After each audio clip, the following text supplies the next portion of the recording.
नमस्ते। बिहार विधानसभा चुनाव कवर करने निकली हमारी टीम यानी लल्लन टॉप की टीम इस वक्त ज़िला समस्तीपुर में है। जिस जगह पर हम हैं ये गांव, इसका नाम है नया नगर। यहाँ पर मैं आपको एक ख़ास कैरेक्टर, एक ख़ास किरदार से मिलवाने आई हूँ। जब भी आमतौर पर हम किसान की बात करते हैं, किसानों का जिक्र करते हैं, तो आपके जहन में एक ख़ास तरह की तस्वीर उभरती है। आपको लगता है कुछ एक किसानों को छोड़कर जो बड़ी जोत वाले होते हैं, वैसे आमतौर पर एक ही चेहरा होता है किसानी का, वो भी ज़्यादातर परेशान ही रहते हैं। फसल नहीं बिक रही या वो कीमत नहीं मिल रही, मुनाफा नहीं हो रहा। कई सारे युवा, आप युवाओं के बारे में सोच भी नहीं सकते। आप जब भी बात कीजिए किसको क्या बनना है, तो कोई कहेगा डॉक्टर बनना है, इंजीनियर बनना है, फलाना बनना है, ढिमकाना बनना है। किसी को किसान नहीं बनना होता, किसी का सपना नहीं होता कि उसको किसान बनना है। जिनके परिवार में पीढ़ियों से हो रहा होता है वो भी नहीं बनना चाहते हैं। तो हम आपको एक ऐसे इंसान से मिलवाने लाए हैं जो एक अलग तरह के किसान हैं, एक अलग तरह से किसानी कर रहे हैं और उनके पास इस पेशे से जुड़े, इस काम से जुड़े बहुत वैल्यूएबल टिप्स हैं लोगों के लिए। सुधांशु जी नमस्ते। नमस्कार। बताइए थोड़ा, आपको देखकर भी, आपकी पोशाक देखकर भी कई लोग नहीं मानेंगे कि कान में आपके वो वायरलेस लगा है, ठीक है, आपने जीन्स पहनी है, कमीज़ पहनी है, मोटरसाइकिल पर चलते हैं और आपके यहाँ तो स्मार्ट वॉच पहनते हैं और आपके घर पर तो वो वाली भी है जो डेजर्ट में एटीवी कहते हैं उसको। वो हमने तो टेरेन व्हीकल जी, हाँ, वो डेजर्ट में जिस पे चलते हैं जी। वो है। तो क्या है, कैसे हुआ ये, कहाँ से शुरुआत हुई? मैं शुरुआत करता हूँ। मेरी शिक्षा हुई है सेंट पॉल स्कूल दार्जिलिंग से। मैंने 12वीं तक वहाँ पढ़ाई की। उसके बाद दिल्ली यूनिवर्सिटी हंसराज कॉलेज से मैंने बीए और एमए हिस्ट्री में किया। उसके बाद हमें टाटा के चाय बागान में, मुन्नार में, टाटा टी गार्डन्स में, वहाँ असिस्टेंट मैनेजर की नौकरी मिली। ये लगभग 1988 की मैं बात कर रहा हूँ। और नौकरी ज्वाइन करके, लेकिन मेरा शुरू से ही गांव से बहुत ज़्यादा लगाव था। और ये नौकरी को छोड़कर हम आज 31वां साल मेरा है, हम एक किसान हैं, गांव में ही रहते हैं। और हमसे छोटा जो भाई है उसका नाम हिमांशु है, वो officers training academy Chennai join किया था उस समय अराउंड 1987 में। और उसने भी वहाँ छोड़कर, और हम लोग दोनों भाई मिल के यहाँ 30-32 साल से, वो 32 साल से, मैं 31 साल से यहाँ खेती कर रहे हैं। छोटा भाई पहले आया किसानी में? छोटा भाई 1 साल पहले आया। और सारी परेशानी झेलनी पड़ी हम लोग को। जब गांव आए तो पिताजी भी नाराज़ थे, क्योंकि वो नहीं चाहते थे कि हम भी आके खेती करें। और शायद पूरे देश का वही माहौल है। पिताजी खुद भी किसान थे? पिताजी खुद भी किसान थे, ग्रैंडफादर भी किसान थे। और आप सरप्राइज्ड होंगे कि 1952 में मेरे ग्रैंडफादर ने अपना पहला कैटरपिलर अमेरिकन ट्रैक्टर ख़रीदा, और 56 में जॉन डियर ट्रैक्टर ख़रीदा उन्होंने। और 71 में मेरे पिताजी के पास एक बहुत मॉडर्न सीड प्रोसेसिंग प्लांट था उस ज़माने में। तो ऐसा नहीं है कि वो लोग टेक्नोलॉजी और अच्छे किसानी से अवगत नहीं थे, लेकिन फिर भी जो एक इनकम होना चाहिए फार्मिंग से वो नहीं हो पा रहा था। और एक धारणा बन गई थी कि नहीं, खेती से ये इनकम नहीं हो सकता है। हम जब पहली बार गांव आए तो पिताजी नाराज़ थे। वो चाहते थे कि मैं एक IAS अफसर बनूं, और मैं परीक्षा दे भी रहा था, मेंस परीक्षा छोड़ के हम कहे कि नहीं, मुझे गांव आके रहना है। तो उन्होंने मुझे, ये आप कैमरा उधर करेंगे तो ये जो आम का बागीचा आप देख रहे हैं, जी, वो बड़ी वाली बागीचा, ये तो आगे में अमरूद है, उसके पीछे जो बागीचा है वो हमें दिया गया काम करने के लिए। अच्छा। और उसका इतना बदतर हालत था, उसमें जंगल ज़्यादा और पेड़ कम थे। तो बेसिकली उनका इंटेंशन, मंशा ये था कि परेशान होके भागेगा यहाँ से। और उस बागीचा से, वो 8-9 बीघा में वो बागीचा है, उससे मैक्सिमम उनको इनकम कभी भी हुआ था तो 25,000 रुपये। और 25,000 रुपये में उनको लग रहा था कि लॉटरी लग गया।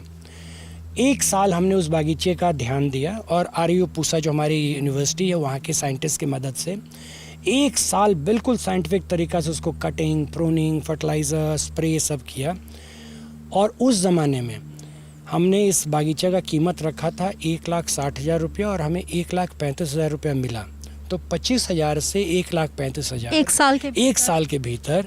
ये एक तरह से हमारे लिए ये दिस वाज द इनकरेजमेंट। हमको लगा अरे ये तो पोटेंशियल है और कोई नहीं विश्वास करता था कि अरे कैसे आ जाएगा। मेरे पिताजी नाराज़ थे कि तुम्हारा दिमाग ख़राब हो गया है, तुम इतना पैसा मांग रहे हो, कहाँ से देगा कोई।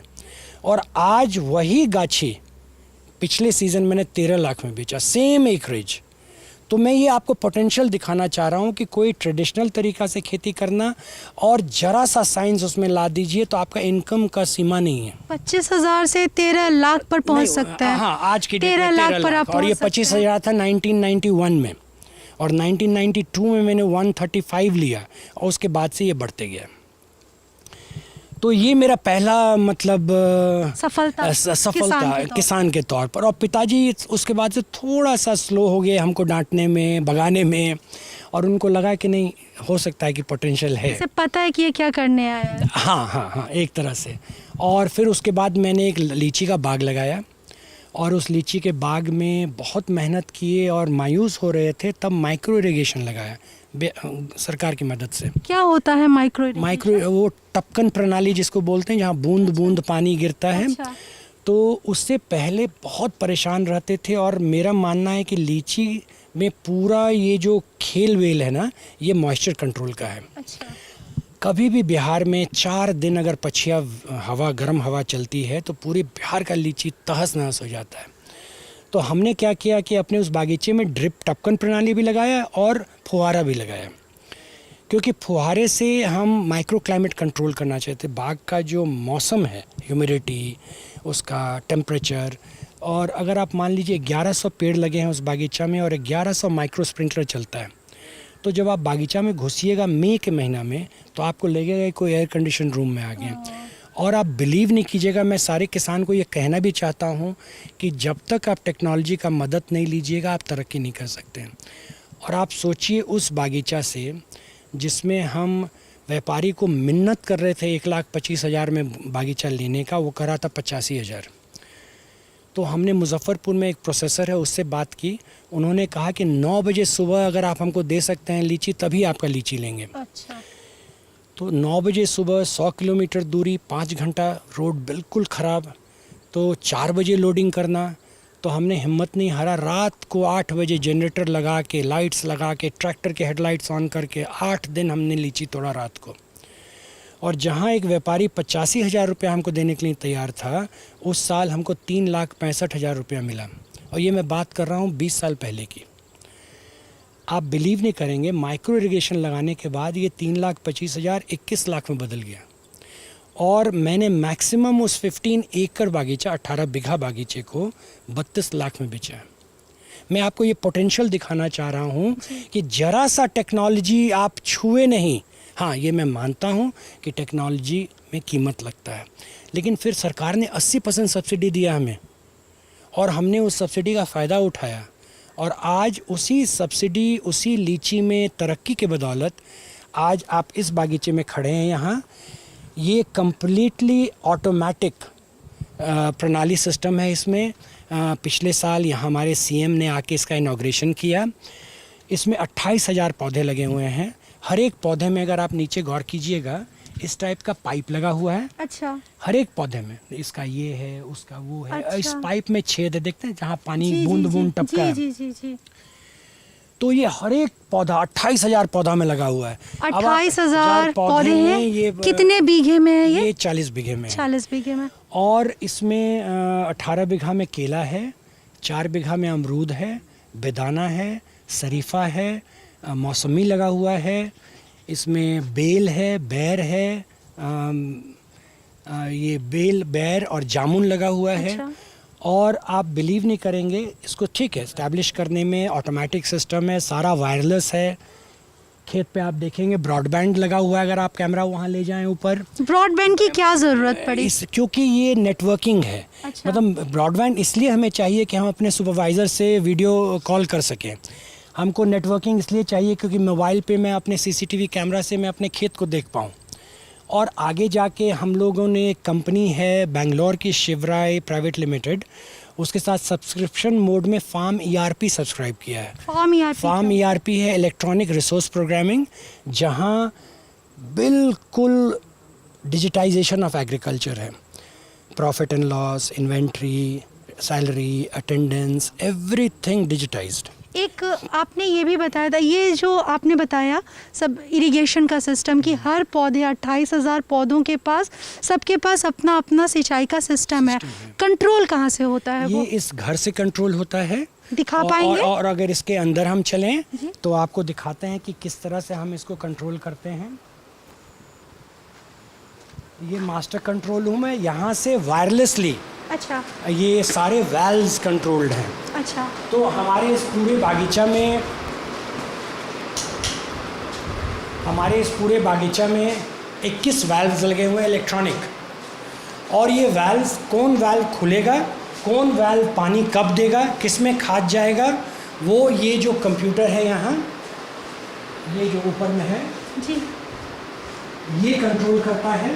और ये नीचे लैपटॉप से लिंक्ड है, अच्छा, और ये लैपटॉप मेरे मोबाइल से लिंक्ड है। जिससे आप दुनिया में कहीं से भी एक्सेस कर सकते हैं। हम दुनिया में कहीं भी रहें, हम यहाँ कितना पानी, किस पौधे को कितना खाद, कितना मिनट, कितना लीटर पानी जाएगा, वो सारा हम यहाँ से कंट्रोल कर सकते हैं। कुछ प्लान भी लिखा हुआ दिख रहा है। ये पूरा मेरे बागीचा में कहाँ पे कितने पेड़ लगे हुए हैं, किस वाल्व सेक्शन में कितना माइक्रो न्यूट्रन जाएगा, उसका क्या क्वांटिटी रहेगा, क्या मात्रा में देना है, कितना मिनट पानी चलेगा, ये सारा चीज़ इसमें।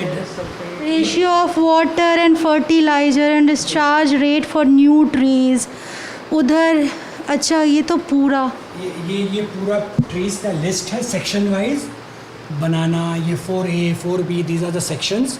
किस सेक्शन में कितना पेड़ है, कितना टोटल पेड़ है, कितना नया लगे, कितना मर गया, कितना को फिर रीप्लांटिंग किए, ये सारा डिटेल हम मेरे अपने एक्सेल शीट में बना हुआ रहता है, जिसको हम अपडेट करते रहते हैं। फिर आप इस तरफ देखिएगा, ये मास्टर वाइट बोर्ड है, जहाँ कोई फाइंडिंग्स होता है कंपनी वाले के लिए हम लिख के रखते हैं, सो दैट कि जब वो आएंगे तब उनसे डिस्कस करेंगे। और आप इधर आएंगे, ये हमारे सुपरवाइज़र के लिए चार्ट है कि आपको कौन खाद कितना केजी किस सेक्शन में देना है। 4, 5, 6, 7, 11, 14 में इतना देना है, इसमें इतना देना है, calcium nitrate, zinc, ferrous sulphate कितना केजी, किस टैंक में कितना देना है। इंस्ट्रक्शंस के आधार पर फिर वो यहाँ मिक्सिंग करते हैं। ये जो है ये कॉन्सेंट्रेशन टैंक्स है। अच्छा, इसी में फर्टिलाइज़र मिक्स होता है, और इस कॉन्सेंट्रेटेड फर्टिलाइज़र को ये मशीन सक करती है, और ये फिर वाटर के साथ इसको रिलीज़ करती है, और किस सेक्शन में जाएगा वही सेक्शन का वाल्व खुला रहेगा या बंद रहेगा। अच्छा। और ये मेरा सुपरवाइज़र जो है, आप अगर इधर दिखाएंगे, ये पूरा लॉग मेंटेन रहता है कि किस दिन क्या खाद पड़ा, सो दैट कि हम आके उसको देख पाएँ। इधर बारिश के चलते बीच में बिल्कुल नहीं दे पाए खाद, क्योंकि इतना ज़्यादा पानी था। फूल निकला, शुरू हुआ। हाँ, ये है कि कब बनाना में फ्लावर निकला। अच्छा। कब वो एक लॉगिंग मतलब हो जाता है, सो दैट पूरा कंप्लीट बहुत सिस्टम से, बहुत सिस्टमेटिक तरीके से है ये तो। ये आप देखेंगे, इसको इलेक्ट्रॉनिक फ्लो मीटर बोलते हैं। तो every litre of water going out, यहाँ से जो भी जाता है पानी, उसको ये इन्फॉर्मेशन कंप्यूटर को भेजता है, और वो उसको रिकॉर्ड करता है। ये बोरवेल लगवाया हुआ है आपने? हाँ जी, बाहर से आपको अच्छा। हम दिखा सकते हैं। इसी का उद्घाटन किया नीतीश कुमार ने। नीतीश जी ने लास्ट 2019 मार्च में आके उन्होंने उद्घाटन किया था इसका। ये यहाँ पर आप देखेंगे तो यही है इलेक्ट्रॉनिक वाल्व। ये वायरलेसली कंट्रोल्ड है। जब वो कंप्यूटर इसको सिग्नल देगा तभी ये खुलेगा, तभी इस सेक्शन में पानी जाएगा। तो मान लीजिए किसी सेक्शन में 1000 पेड़ है और उसमें हमको दवा भेजना है, तो उसी सेक्शन को ऑन करेगा। तो ये 40 बीघा में जिस सेक्शन में इंस्ट्रक्शन जाएगा खुलने का, उसी सेक्शन में। आपने बताया ये जो 28,000 पेड़ हैं, ये पहले तो पारंपरिक खेती से हट रहे हैं क्या आप? हम लोग पहले मक्का करते थे इस पूरे खेत में। अच्छा, इसमें मक्का। तो अब वो मेरा मानना है कि किसान को अगर तरक्की करना है तो उसको मक्का, गेहूँ ये सब छोड़कर हॉर्टिकल्चर में आना होगा। लेट्स से एटलीस्ट 1/3, या तो 1/3 किसान छोड़ दें अनाज उपजाना, या अपने ज़मीन के 1/3 में हॉर्टिकल्चर करें। अच्छा। तभी 2/3 किसान को उसका मूल मिलेगा ज़्यादा, चूँकि प्रोडक्शन कम होगा, और हॉर्टिकल्चर से आपका इनकम डबल क्यों ट्रिपल होगा। ये मेरा मानना, और मेरा मानना नहीं, मेरा अनुभव है ये। और हमारे इस गांव के काफ़ी किसान इस रास्ते पे चल पड़े। आप अपने गांव के मुखिया भी हैं। हम अपने गांव के मुखिया भी हैं और ये मेरा चौथा टर्म है एज मुखिया, जिसको बाकी जगह प्रधान बोलते हैं। जी। और ये मेरा चौथा इलेक्टेड टर्म है और बहुत मज़ा आता है मुखिया की हैसियत से टू सोसाइटी को वापस देने का मौका मिलता है कि हम जो सरकारी जो भी पॉलिसीज़ हैं, तो आई कंसिडर, हम अपने आप को एक पोस्टमैन कंसिडर करते हैं कि सरकार ने जो फंड भेजा वो चिन्हित लोगों के पास पहुंच जाना चाहिए विदाउट परेशानी।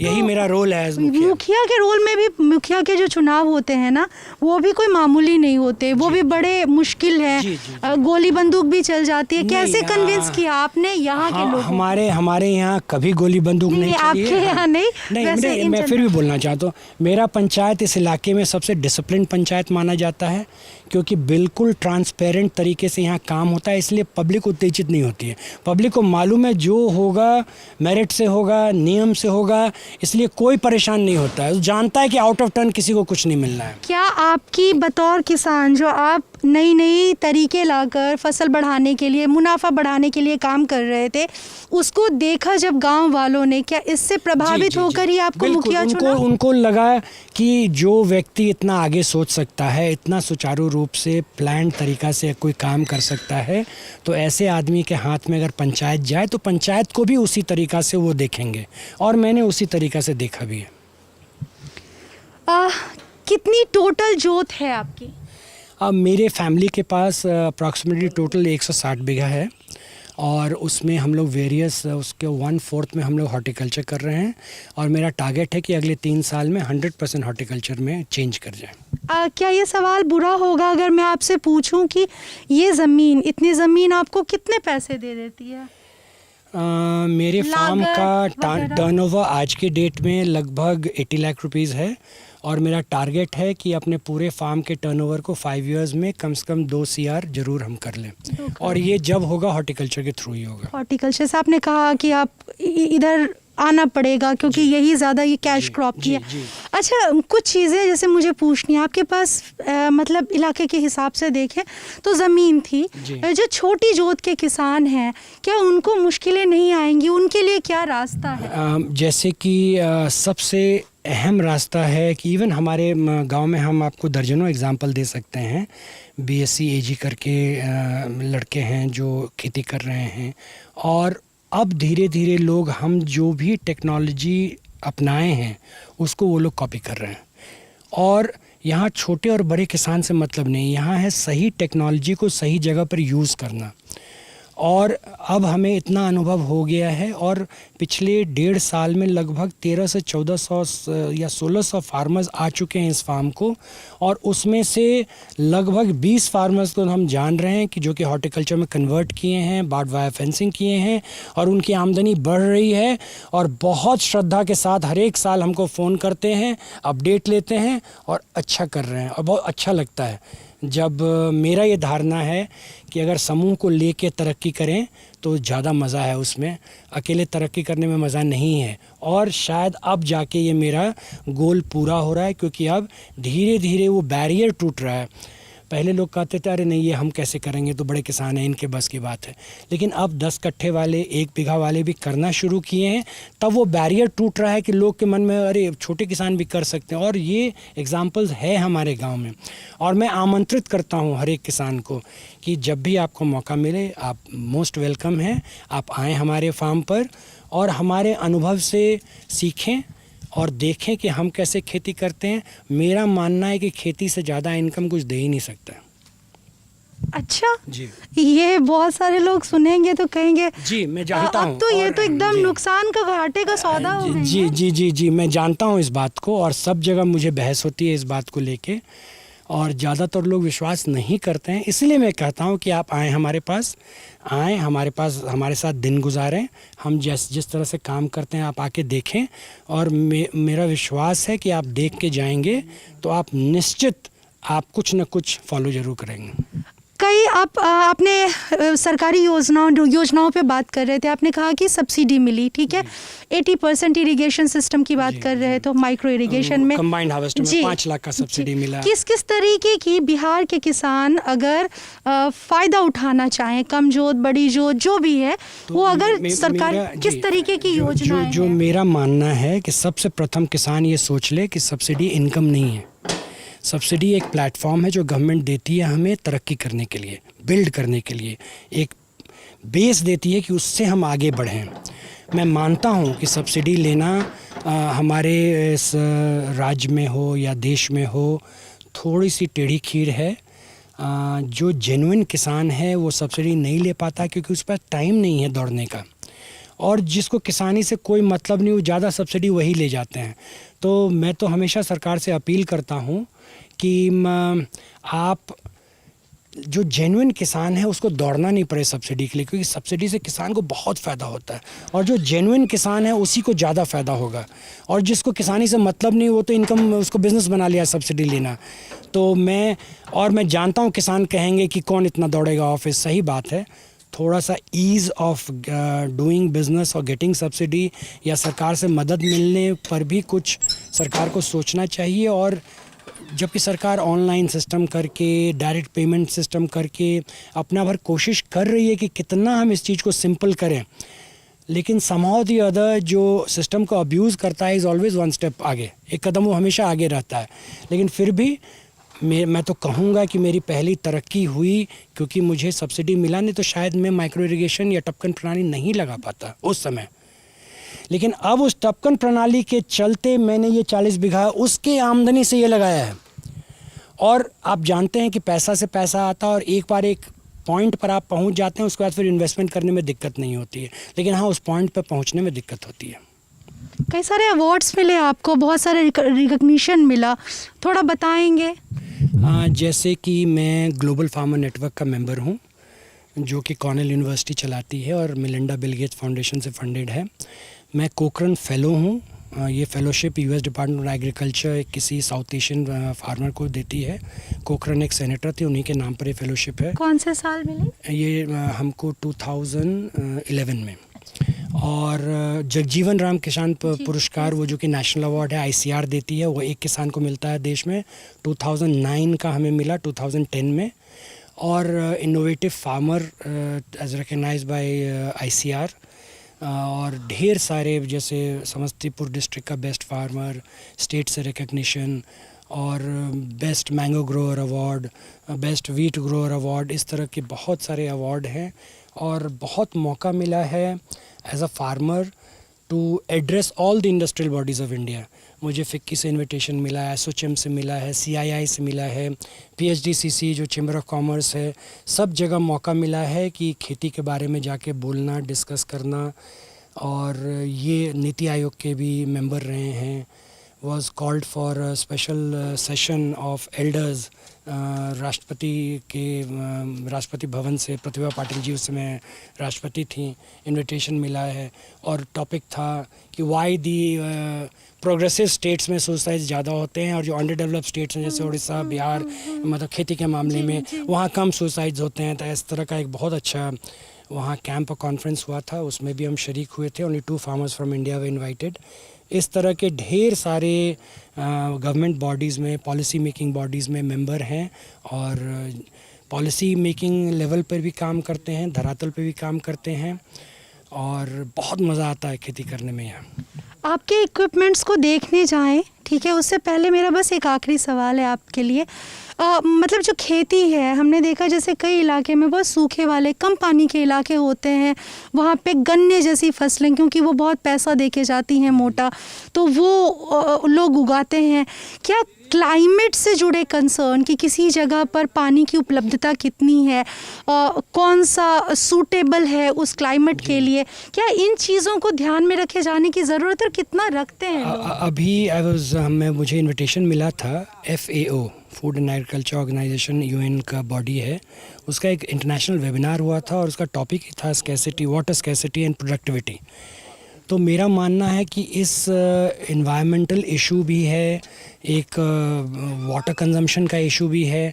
तो माइक्रो इरिगेशन जो आप हमको देख रहा है, मैं एक इसमें एग्जांपल दूंगा। मेरे लीची में एक सीज़न में 1,76,00,000 लीटर पानी लगता था, और जब माइक्रो इरिगेशन लगा है उसके बाद मात्र 45 से 50 लाख लीटर पानी लगता है।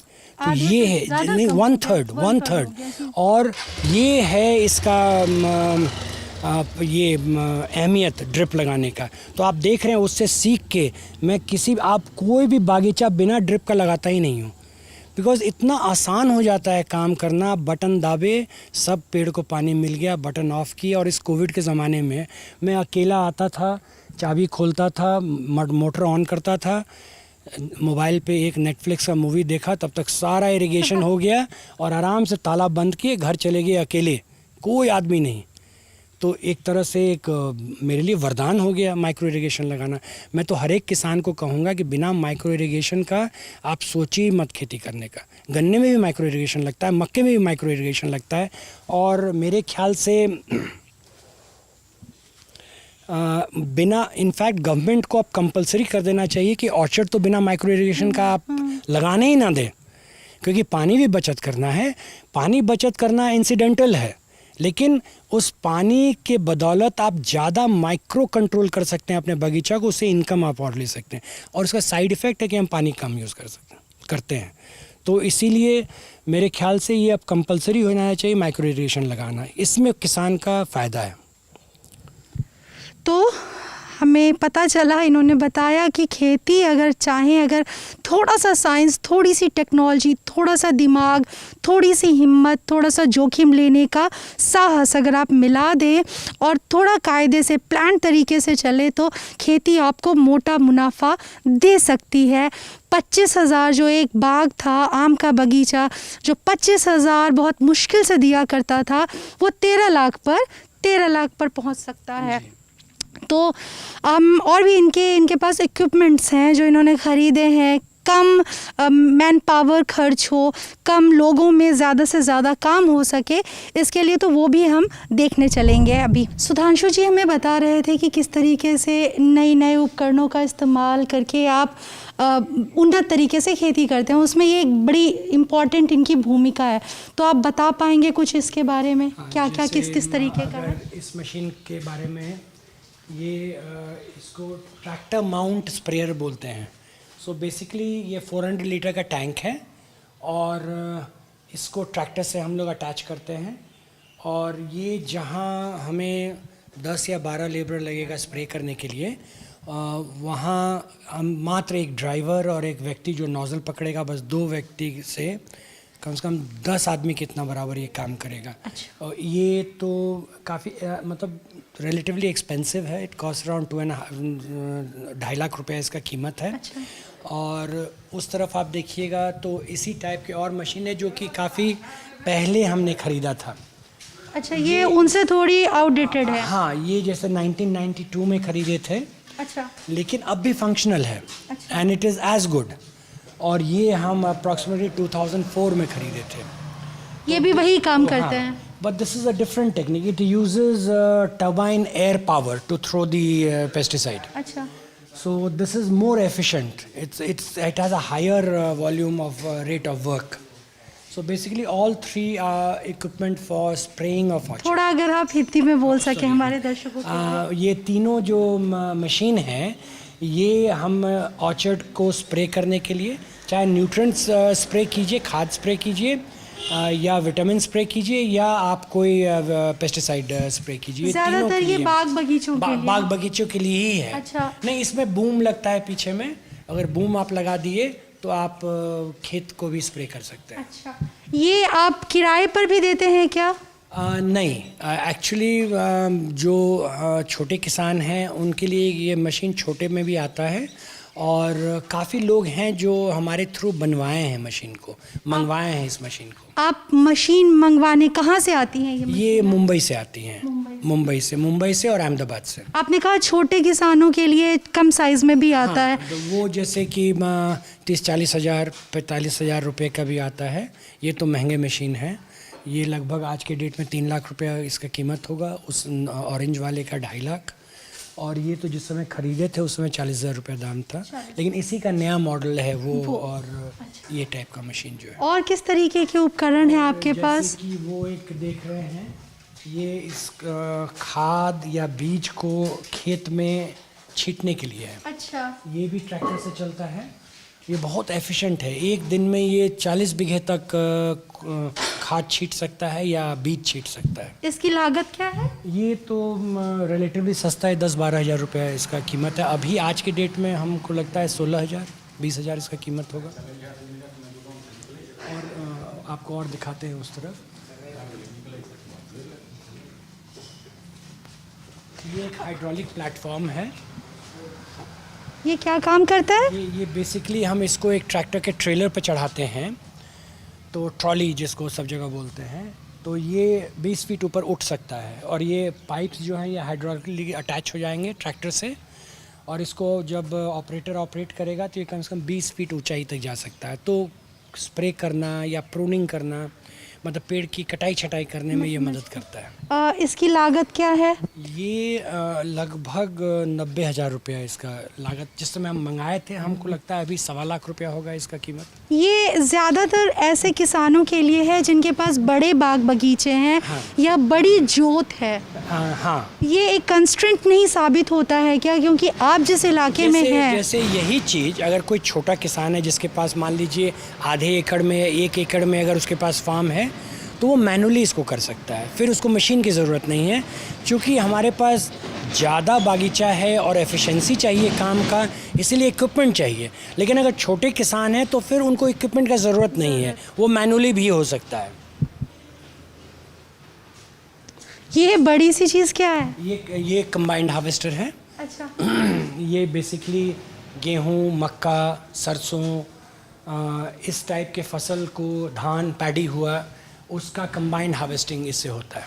फसल कटती है। फसल कटती है, तो ये इसको कंबाइंड हार्वेस्टर बोलते हैं। इससे एफिशिएंसी बढ़ जाता है और खेत से बहुत जल्दी हम अपने हार्वेस्ट को घर ला सकते हैं। बिहार में कितने किसानों के पास होगी है? इधर तो जब गवर्नमेंट ने स्कीम चलाया तो लगभग 2 कंबाइंड हार्वेस्टर एवरी डिस्ट्रिक्ट में आया है। Not in every district, north जो डिस्ट्रिक्ट्स हैं जहाँ ज़्यादा खेती होती है वहाँ तो लगभग अब हर एक डिस्ट्रिक्ट में 5 तो ज़रूर होंगे। 5 होंगे। क्या सरकार, आपने कहा सरकार ने सहायता दी, कितनी लागत पड़ती है? जैसे जब हम खरीदे थे 2010 में, इसकी लागत थी 19 लाख रुपया। 19 इसलिए क्योंकि हम कुछ और इक्विपमेंट खरीदे। अच्छा। नहीं तो लगभग 14.5 लाख, और उसमें 5 लाख सब्सिडी था गवर्नमेंट का। अच्छा, तो ये जो अभी आपने बताया कि उत्तर की तरफ में, उत्तर बिहार के इलाकों में जहाँ ज़्यादा खेती होती है, वहाँ तकरीबन हर ज़िले में 5 हैं।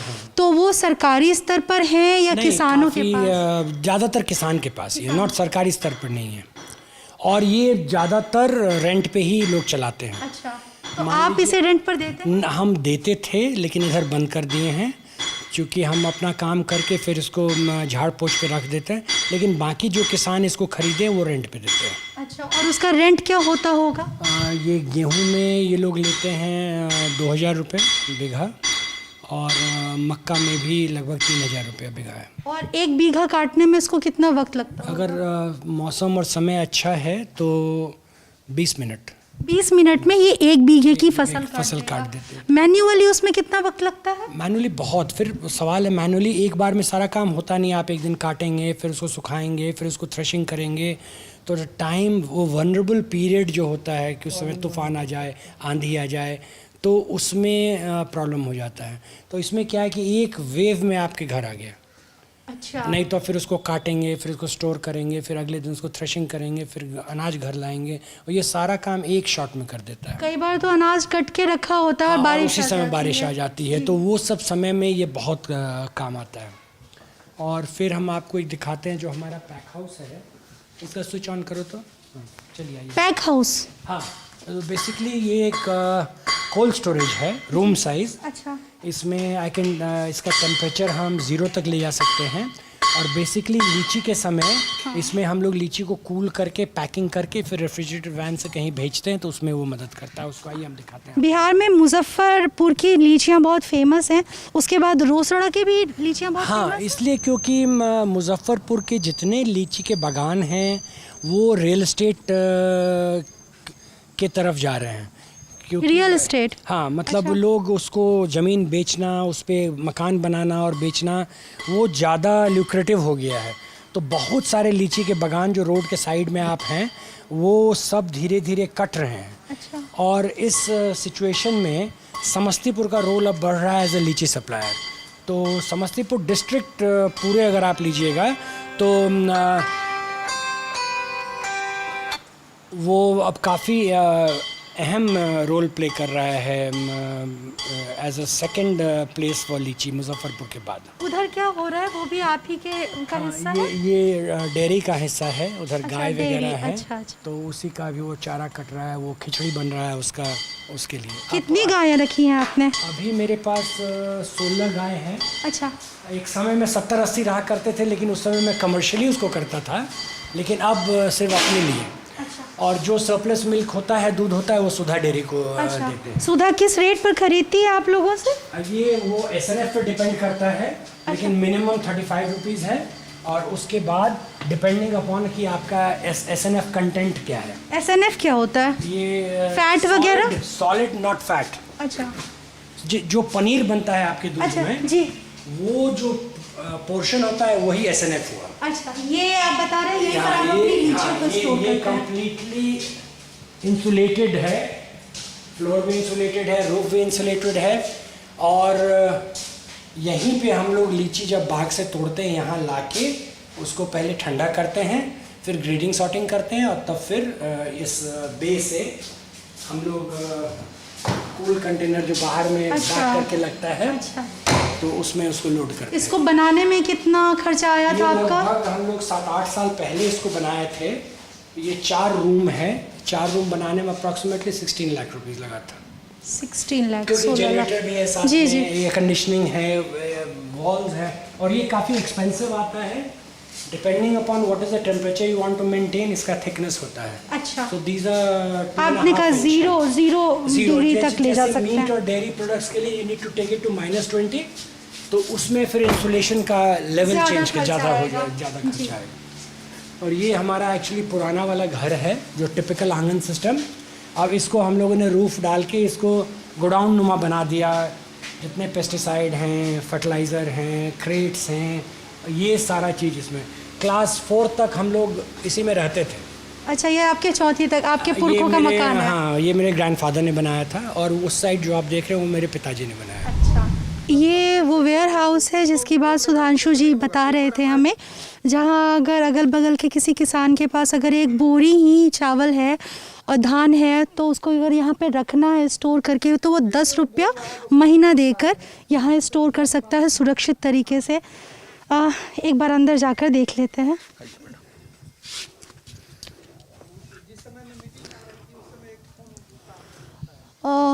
इसकी कैपेसिटी क्या है?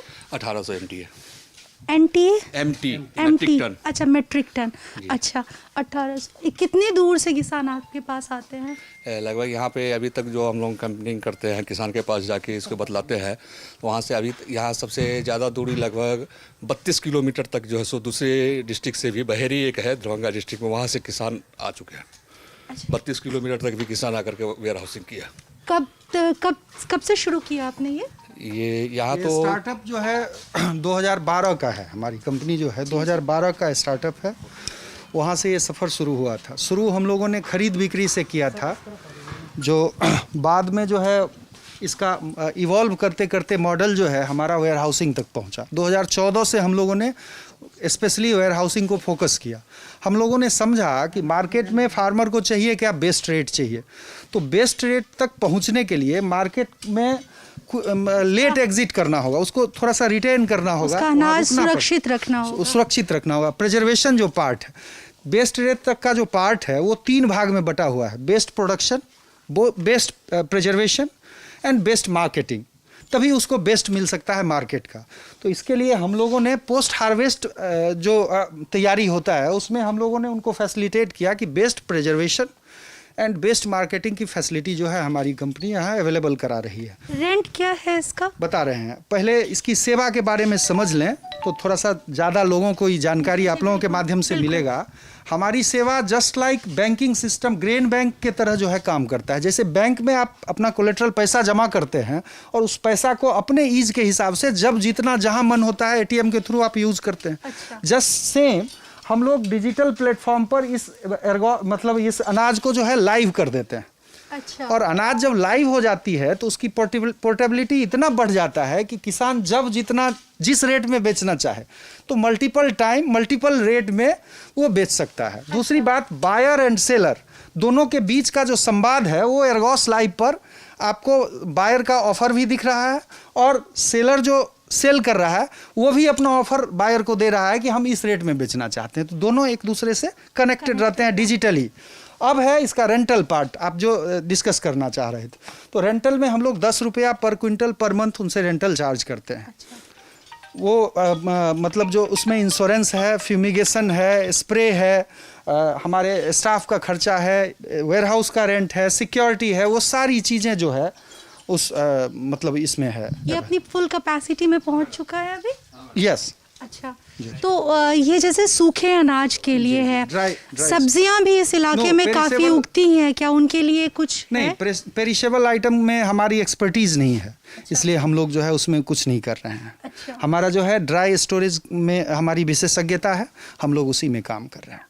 अनाज स्टोर करने में एक बड़ी दिक्कत आती है चूहों की, वो काफ़ी बर्बादी मचाते हैं, उनसे कैसे बचाव करते हैं आप लोग? पेस्ट कंट्रोल के लिए हमारी स्पेशल मतलब टीम है जिसके पास एक्सपर्टीज़ है पेस्ट कंट्रोल के लिए। हालांकि जहां तक चूहा का सवाल है तो चूहा से बचाव के लिए WDRA का गाइडलाइन है कि ज़मीन से प्लिंथ हाइट जो है 3 फीट होना चाहिए। चूहा मैक्सिमम 2 फीट तक जंप करता है। और बिना सीढ़ी का जो है वो कंस्ट्रक्शन होना चाहिए जिसमें कोई सीढ़ी नहीं हो ताकि उसको सपोर्ट नहीं मिले। इसी वजह से ये सीढ़ी बनाई नहीं परमानेंटली आपने? और अच्छा जी, तो सीढ़ी इसीलिए यहाँ नहीं बना हुआ है, ये WDRA का गाइडलाइन है। और बाकी पेस्ट के कंट्रोल के लिए हमारा पेस्टिसाइड का जो मतलब स्टैंडर्ड है उस स्टैंडर्ड को हम लोग फॉलो करते हैं। रिस्ट्रिक्टेड आइटम को यूज़ नहीं करते हैं, प्रोहिबिटेड आइटम को यूज़ नहीं करते हैं, हम लोग जो अलाउड है उसको यूज़ करते हैं और जो स्टैंडर्ड ऑपरेशन प्रोसीड्योर है उसको हम फॉलो करते हैं। हमने सुधांशु जी का खेत देखा, उनके बाग देखे, पूरा सिस्टम देखा, उनका वहाँ पे क्या कोल्ड स्टोरेज आपका वो देखा जहाँ आप अपने उपकरणों को स्टोर करते हैं, सब देखा। और अब ये है आपका घर। बस आखिर में एक बात बता दीजिए, जो मकसद लेकर आए थे किसान जब बनने का सोचा था, उस वक्त कैसी तस्वीर बनाई थी अपने फ्यूचर की? मेरा गोल था कि बहुत मेहनत करना है, पूरे दिन धूप में खड़ा रहना है, लेकिन रात में जब हम घर आएँ तो शहर में जितना सुख सुविधा मिलता है उससे भी ज़्यादा मेरे घर में हो। और आज 30 साल के मेहनत से मैं ये बोस्ट कर सकता हूँ कि आज किसी भी शहर से ज़्यादा हमारे यहाँ सुख सुविधा हमने बनाई है, सिर्फ किसानी करके बनाई है। चाहे घर में जिम हो, एयर कंडीशनिंग हो, लॉन्स हो, फ्लावर हो, सारा सुख सुविधा खेती के बदौलत हमने अचीव किया है। और अब मुझे लग रहा है कि नहीं, मेरा डिसीजन सही था गांव आके खेती करना। अब अपने बच्चों को भी इसी आने देंगे इसमें? मेरा बेटा अभी मणिपाल से अपना बीटेक IT ख़त्म किया है, उसे नौकरी मिली है डिलॉयट US में। और मेरा मकसद है कि मैं अपने खेती को इतना डिजिटाइज़ कर दूं कि उसे इस रोल में स्लिप इन करने में ज़रा भी दिक्कत नहीं हो। दो हमने अभी ब्रोच नहीं किया ये टॉपिक, ये डिसीजन उसका अपना होगा, लेकिन ऑफ कोर्स मेरी इच्छा है कि वो आए और ये जगह हम उसके लायक बना दें, उसके एजुकेशन के लायक बना दें, और शायद बना भी देंगे। आपको बहुत सारी शुभकामनाएं। और ये एक अच्छी सक्सेस स्टोरी थी कि आप खुश हैं, अच्छी आमदनी हो रही है, बस थोड़ा सा परंपरागत तरीक़ों से हटकर, थोड़ा विज्ञान जोड़कर, तकनीक जोड़कर आप इतना बेहतर रिटर्न ले पा रहे हैं। हम उम्मीद करेंगे कि आपको देखकर बहुत सारे किसान उनको प्रेरणा मिले और कुछ बेहतर, अच्छा, फील गुड वाला पॉजिटिव सी वाइब्स आए। और यही हमारी कोशिश थी, इसीलिए हम यहाँ पहुँचे थे। देखने के लिए बहुत बहुत शुक्रिया। कैसा लगा हमें बताइएगा कमेंट में। मैं कैमरे के इस तरफ स्वाति और मेरे साथ अमितेश।